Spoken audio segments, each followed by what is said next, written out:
नमस्कार, मैं दिनकर पाठक आप सभी को प्रणाम करता हूँ। मन आज उदास है, उसकी बड़ी वजह आप सभी जानते हैं।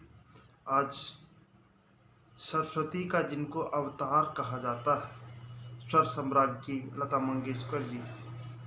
लता दीदी हम सब के बीच में नहीं रहे। आप सबको आप सब जानते हैं कि लता जी कितनी बड़ी गायिका थी।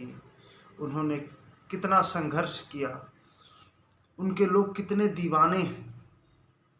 परंतु आज मैं आप सबसे अगर कुछ बात करने आया हूँ तो उसकी बड़ी वजह यह है कि उन्होंने यह मुकाम हासिल कैसे किया।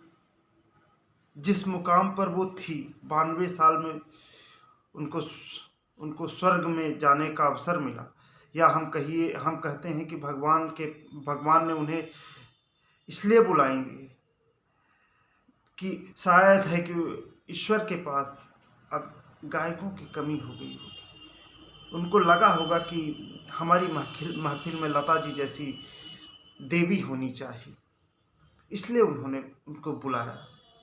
लता जी जिस मुकाम पर थी, वहाँ तक पहुँचने के लिए मैं बस इतना ही कहूँगा कि लड़कपन बीत जाता है मोहब्बत में लड़ाई में। लड़कपन बीत जाता है मोहब्बत में लड़ाई में। युवापन सिर्फ कटता है लिखाई में पढ़ाई में।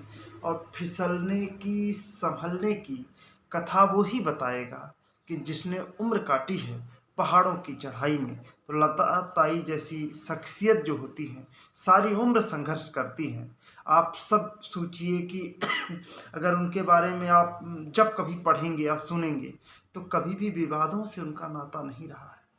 आज हम देखते हैं कई लोग विवादों में या चर्चा में बने रहने के लिए कहते हैं कि हम चर्चा में बने रहें, इसके लिए कुछ न कुछ उटपटांग काम करते रहते हैं। परंतु लता ताई जैसी शख्सियत उनके लिए यह एक कह सकते हैं कि आईना है। वो बताती हैं कि अगर आप कुछ उटपटांग नहीं करेंगे, केवल अपने लक्ष्य को निर्धारित करके आगे बढ़ते रहेंगे, कठिनाइयाँ तो आती रहेंगी, कितनी भी कठिनाई आए मगर कभी भी मत झुकना, और भरे भरे से ही रहना तुम, रत्ती भर भी मत चुकना। और चाहे जितनी मुश्किल आए एक एक सीढ़ी चढ़ने में, चाहे जितनी मुश्किल आए एक एक सीढ़ी चढ़ने में। और लक्ष्य अगर निर्धारित है तो और कहीं भी मत रुकना। लक्ष्य अगर निर्धारित है तो और कहीं भी मत रुकना। ये हम सबको लता ताई से सीखनी चाहिए। कहते हैं कि वो इतनी ज़्यादा अपने काम के लिए समर्पित थी कि उन्होंने शादी तक नहीं की। उन्होंने सिर्फ और सिर्फ संगीत पर ध्यान दिया, सब कुछ छोड़कर। उनके रग रग में संगीत बसा था।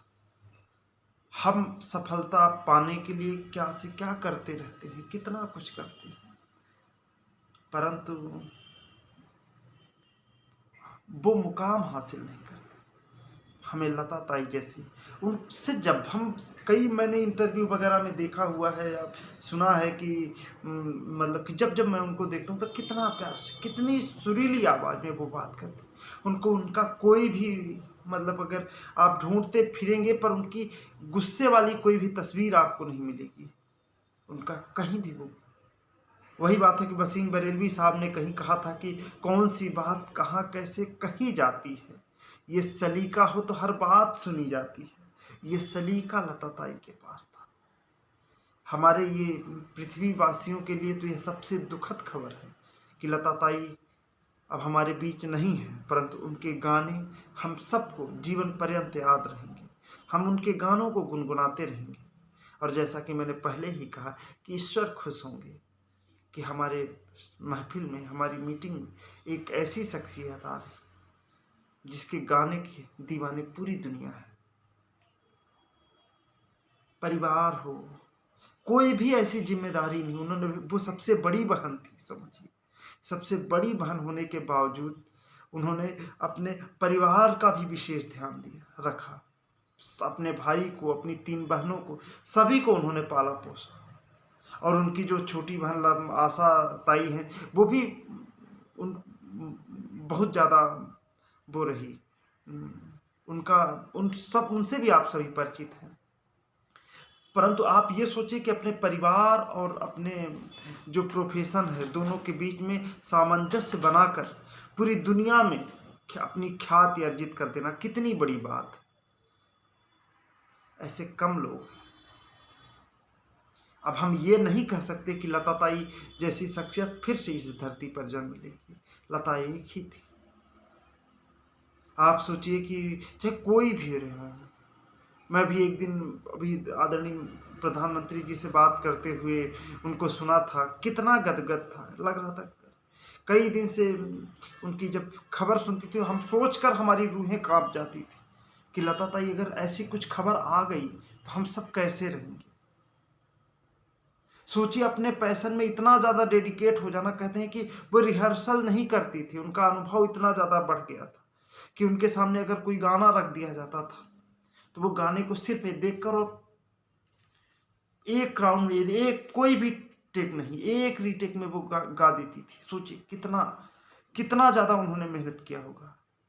कहते हैं कि 6 साल की उम्र में शायद वो पहली बार स्कूल गई थी। इसके बाद शायद उन्होंने पढ़ाई, अपनी जिम्मेदारी की वजह से उन्होंने पढ़ाई भी अर्पित नहीं की। ना वो डॉक्टर बनी, ना इंजीनियर बनी, ना वो बहुत ज़्यादा वो, इसके बावजूद देखिए कि कितने डॉक्टर इंजीनियर उनके सामने समर्पित हैं, कितने यूनिवर्सिटियां उनके सामने डिग्रियां समर्पित करती हैं। ये थी लता ताई। उनके जैसा होना बहुत कठिन है, बहुत मुश्किल काम है। लता ताई आपको मैं, हम सब, बल्कि पूरा देश, पूरा विश्व सदैव याद करता रहेगा। और हम सदैव इस बात को, अभी मैं पढ़ रहा था 30 भाषाओं में, पढ़ाई की बात चल 30 भाषाओं में लता ताई ने की। कहने का मतलब केवल स्कूल जाने से, कॉलेज जाने से कुछ नहीं होता। जीवन के हर पड़ाव पर हमें सीखने की जरूरत है। ऐसी थी लता ताई। 30,000 से ज्यादा गाने उन्होंने गाए। 1 2 4 10 20 गाने गा लेते हैं तो बिल्कुल उनके अंदर अहंकार आ जाता है। परंतु लता ताई के अंदर तनिक मात्र भी अहंकार नहीं था। इसी उनके जज्बे, इसी उनके व्यक्तित्व की वजह से वो महान थी। लता ताई, आपको हम नमन करते हैं, विनम्र श्रद्धांजलि अर्पित करते हैं। और हम कोशिश करेंगे कि हम आपके नक्शे कदम पर चलने की कोशिश करें और पूरा देश आपको सदैव गुनगुनाता रहेगा। आप जीवन पर्यंत अमर हैं। आपको प्रणाम करता हूँ। धन्यवाद।